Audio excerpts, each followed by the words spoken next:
Assalamualaikum warahmatullahi wabarakatuh. Kembali lagi di channel ini, kita akan kembali membahas atau membedah sebuah buku tentang dialog dengan jin muslim. Jadi, kali ini kita sudah masuk dalam pembahasan perkawinan jin. Kita pasti bertanya-tanya bagaimana proses di alam jin itu mengenai masalah perkawinan, bagaimana mereka menghasilkan keturunan, dan apakah jin dapat menghasilkan keturunan ketika menzinahi manusia. Nah, itu akan kita bongkar di sini. Oke, tanpa berlama-lama, mari kita melanjutkan. Salam cerdas.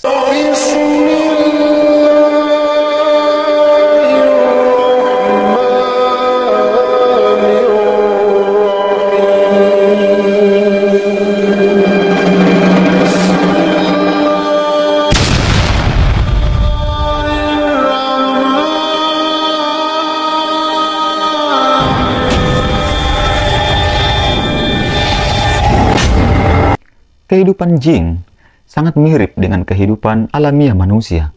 Ada cinta dan benci, kesepakatan dan perselisihan, kasih sayang dan permusuhan. Tentang perasaan gembira yang ada di kalangan mereka, fenomena dan kebiasaan yang berbeda satu sama lain. Bahkan dalam hal kewajiban kelompok yang satu dengan kelompok yang lainnya, keluarga yang satu dengan keluarga yang lain, kota yang satu dengan kota yang lain, dan negara yang satu dengan negara yang lainnya. Persetubuhan antara jin laki-laki dengan jin perempuan juga seperti manusia, tetapi hal itu terjadi sesuai dengan sosok tubuh mereka yang lazimnya kecil. Jin laki-laki bisa mencapai orgasme, mempunyai sperma, birahi, dan keinginan untuk bersetubuh, kerinduan dan keasikan, perasaan dan emosi. Dalam aspek ini, mereka nyaris tidak berbeda sama sekali dengan kita sebagai manusia. Ya, jadi itu adalah perkawinan atau proses di dalam percintaan jin. Kehamilan, kehamilan dan melahirkan. Menjawab pertanyaan saya, jin muslim sahabat saya itu mengatakan, malam pengantin bagi jin sama saja maknanya dengan malam pengantin bagi manusia. Jin laki-laki berdua-duaan dengan jin perempuan. Pengantin perempuan menyerahkan keperawanannya sebagai bukti atas kegadisan, kehormatan bagi bangsa atau kalangan jin tak kalah pentingnya dibandingkan kalangan manusia. Bahkan mungkin lebih penting sekalipun tetap saja ada jin pelacur. Ya, jadi juga akan kita bahas nanti. Jadi masalah keperawanan ini itu memang sangat penting ya. Jadi pesan saya kepada semua wanita, jaga keperawananmu. Karena ketika itu telah hilang, maka rusak sudah dirimu. Ya. Bagaimana maksudnya? Ya kalian pasti akan terjerumus ketika mempunyai pacar baru. Pasti kalian akan melakukan begitu lagi. Karena kenapa? Yang di bawah sudah rusak. Dan kalian pun akan mudah disetir oleh laki-laki. Oleh sebab itu, yang paling penting jaga keperawanan. Karena itu sangat berharga. Masa iya kita menikah, lalu suami kita bukan yang pertama yang mengambil perawan, otomatis yang akan diingat oleh perempuan itu adalah orang yang pertama yang mengambilnya.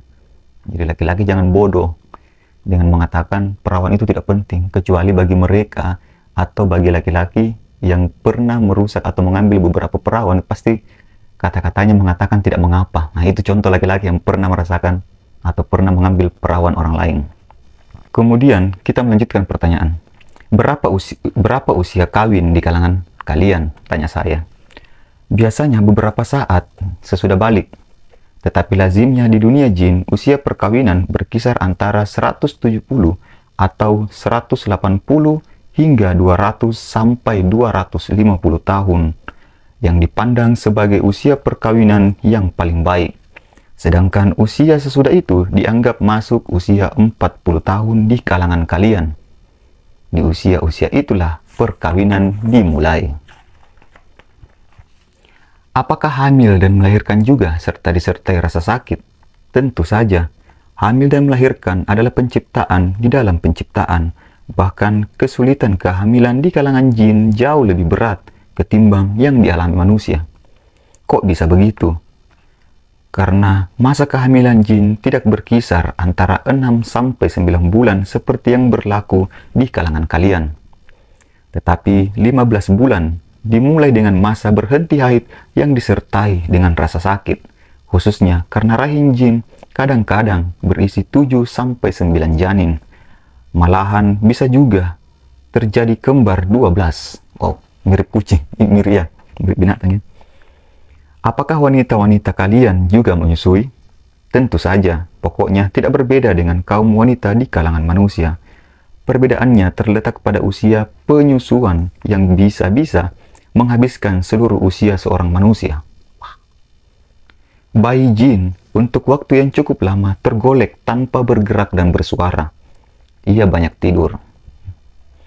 Sesudah itu, ia tumbuh menjadi besar dan mulai belajar, mungkin masuk sekolah atau perguruan-perguruan tinggi persis seperti kalian. Akan tetapi dengan sarana yang lebih canggih dan bermacam-macam sesuai dengan kehidupan dan kondisi para jin. Ada yang masuk fakultas kedokteran, teknik, sastra, dan jurnalistik persis seperti kalian, cuma ya yang sesuai dengan kehidupan kami. Jadi bukan dibilang dalam artian persis kehidupan manusia yang sesungguhnya ya, tapi ini dalam kalangan jin. Cuman bahasanya dimudahkan agar kita paham bahwa di dunia jin itu juga ada mendidik dan sebagainya ya. Nah, kemudian kita melanjutkan bertanya, bagaimana pendapatmu mengenai cerita tentang kemungkinan perkawinan antara manusia dan jin? Ini juga menjadi pertanyaan kita. Tidak mungkin, ya, tidak mungkin, jawabnya tegas. Sebab makhluknya berbeda. Manusia dan jin memiliki watak yang berbeda. Kalau tidak, mengapa Allah Subhanahu wa Ta'ala berfirman, dan di antara tanda-tanda kekuasaannya, Dia telah menjadikan bagimu pasangan-pasangan dari jenismu, agar supaya kamu tenang bersamanya, dan Dia menjadikan di antara cinta dan kasih sayang. Quran Surah Ar-Rum ayat 21. Ayat yang mulia ini berlaku untuk jin dan manusia.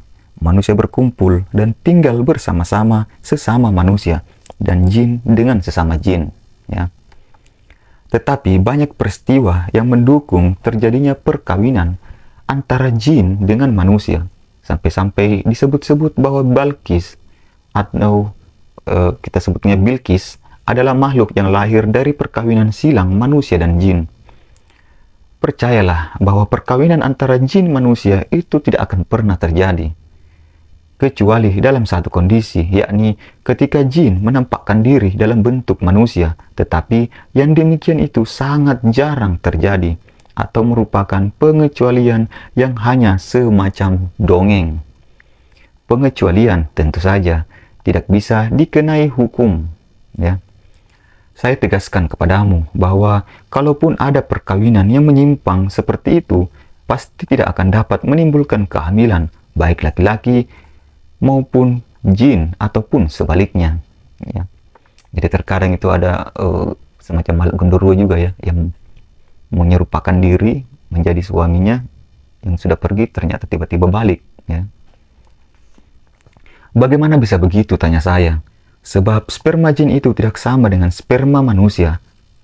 Rahim jin juga bukan seperti rahim manusia, sedangkan semuanya itu merupakan persyaratan bagi terjadinya kehamilan. Ya, mana mungkin bisa hamil jika berbeda ya. Kalau begitu, cerita yang mengatakan bahwa Ibunda Bilqis itu jin adalah bohong belaka. Pasti bohong. Nutfah manusia yang masuk ke rahim jin pasti akan berubah sepenuhnya. Demikian pula sebaliknya. Kalau tidak begitu, bagaimana mungkin jin melahirkan jin yang tidak terlihat? Dan manusia melahirkan manusia yang bisa dilihat. Masing-masing punya karakter sendiri-sendiri. Yang satu ciptaan Allah dan yang lainnya pun ciptaan Allah pula. Lalu bagaimana jin atau setan menzinahi manusia? Bagaimana pendapatmu tentang sabda Rasulullah yang mengatakan apabila seseorang mencampuri istrinya tanpa menyebut nama Allah, maka jin akan bergabung dengannya dan melakukan persenggamahan bersamanya. Oh iya ya, kita sering dengar ini. Itu benar.